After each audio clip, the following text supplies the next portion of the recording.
everybody. My name is Chris Manning, and this is Liberty's Last Refuge podcast. And today we've got a couple different topics that we're going to go over.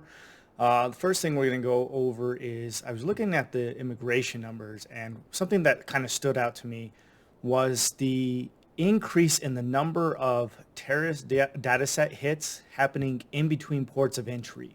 So these are people who are coming across the border at places other than ports of entry, so trying to sneak across, that are triggering the terrorist data set. And there has been an over 1,000% increase in the number of people registering since Joe Biden came into office. So we're going to cover that. Also going to discuss briefly the Fani Willis Georgia case with Trump. A defendant in that case, not Trump, but another defendant, has made some serious accusations against Fani Willis and the special prosecutor, Nathan Wade. We're also going to discuss Hunter Biden showed up at the contempt hearing in Congress. Just kind of a big FU to Congress, who is engaging in debate on whether or not to hold him in contempt. And then if we have a little bit of time, we also might talk about Joe Biden and his launching of military attacks against the Houthis in the Red Sea. All right, so let's get into it. All right, so the first thing I said I wanted to talk about was the over 1,000% increase in the number of people coming across the southwest border who are triggering the terror screening data set. So what you can see here is I've taken the data straight from Customs and Border Patrol's webpage here. You can see this is their enforcement statistics. I just took this data and I put it into an Excel sheet so that way we could see the graph here. And I've listed the encounters that happened during the Trump administration from 17, 18, 19, and 20, and the first 3 years of the Biden administration. The blue graph represents the southwest border, and the orange graph is the northern border. As you can see, in the 4 years of the Trump administration, there were only 12 people who were apprehended trying to cross in between a border checkpoint, coming across from Mexico, and 3 from Canada. Now, since Joe Biden has been in office, in his very first year in office, in fiscal year 21, there were 15 incidences at the southwest border and 1 from Canada. So in Joe Biden's first year, there were more terrorist data screening hits than there was in the entire 4 years of the Trump administration. In his second year, in Joe Biden's second year, there were 98 instances. So you had a 6.5 times increase in the number of incidents. And then in the most recent fiscal year, which ended in September, there were 169 terror screening data set encounters between ports of entry. So in 2 years, a more than 1,000% increase in the number of people who were picked up by Customs and Border Patrol trying to sneak in between ports of entry. So crossing the fence line or cutting a hole in the fence or just coming through places where there is no fencing, and were apprehended by Border Patrol. Now, this is important considering the fact that we have serious conflict going on in Israel and Yemen, and Hezbollah and other terrorist groups have said that they want to attack the United States. Now, if we've apprehended this many people and this many people have registered in the last 3 years, when we know we have over 600,000 known gotaways, the question is how many people got through that, maybe not just on the terror watch list improperly, but are actually terrorists that have gotten into this country under Joe Biden's watch. That's something that I hope we never find out, but it is something that I think is rather alarming and just emphasizes the point that we have got to get operational control of the southern border, and we need to do it today. Moving on to the second topic, this is the Georgia case involving Trump, and Fani Willis is the prosecutor in the Georgia case, the RICO case, and she appointed a special prosecutor named Nathan Wade. Now, one of the defendants in that case who was working the Trump campaign and handled the election day, I guess the information there in Cobb County, he was indicted by Fani Willis, although the grand jury did not actually indict him. Fani Willis brought charges against him even though the grand jury did not.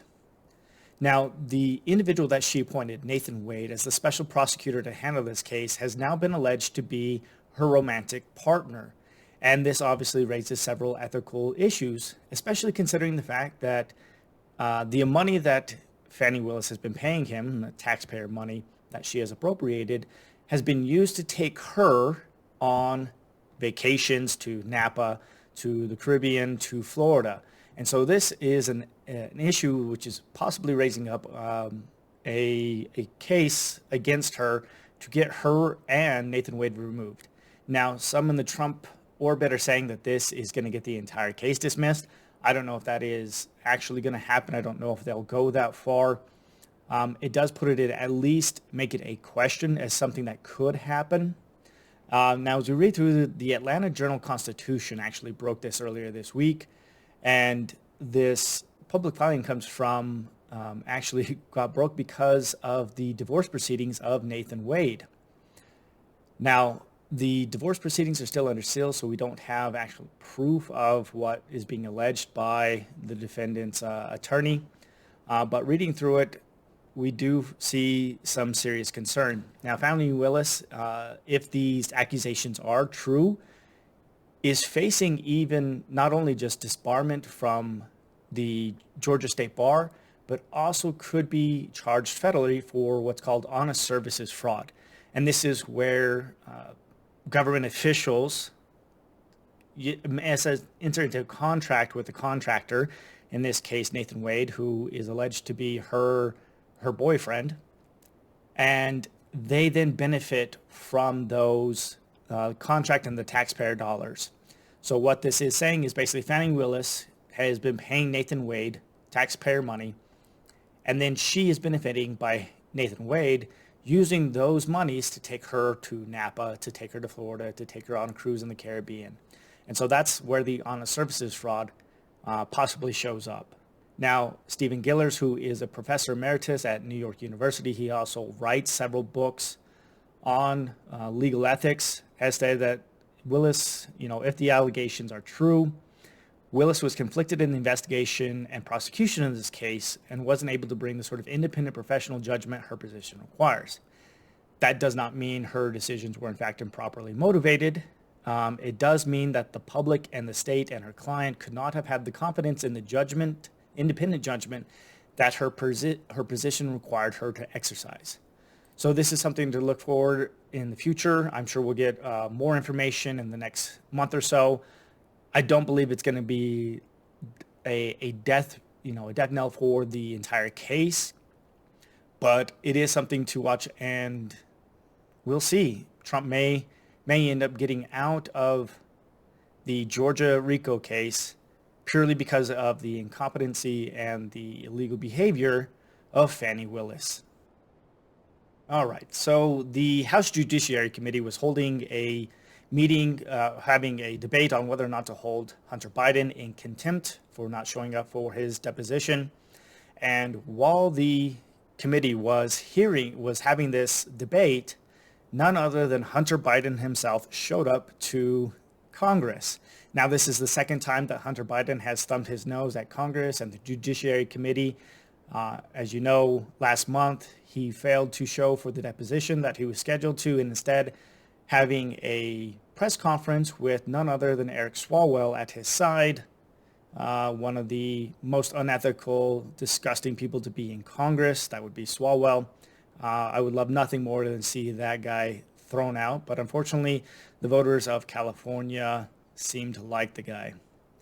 Now, this is a big FU to Congress. Not only does he show up and basically says, daring them at this point to bring the contempt charges forward, and then I don't think that the DOJ is actually going to let him slide on this. And the reason why I say that is because it broke yesterday that Hunter Biden has now agreed that he will sit for the deposition.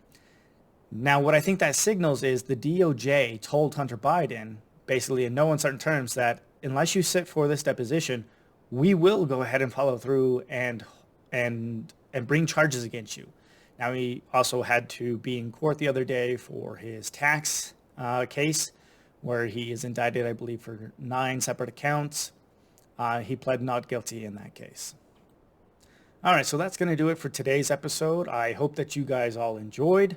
Just a little summary of the things that happened this week and some additional information I found on immigration statistics going on while doing my own simple search of just trying to get some numbers and understand how much or how big of an issue the recent immigration is at the border, at the southern border.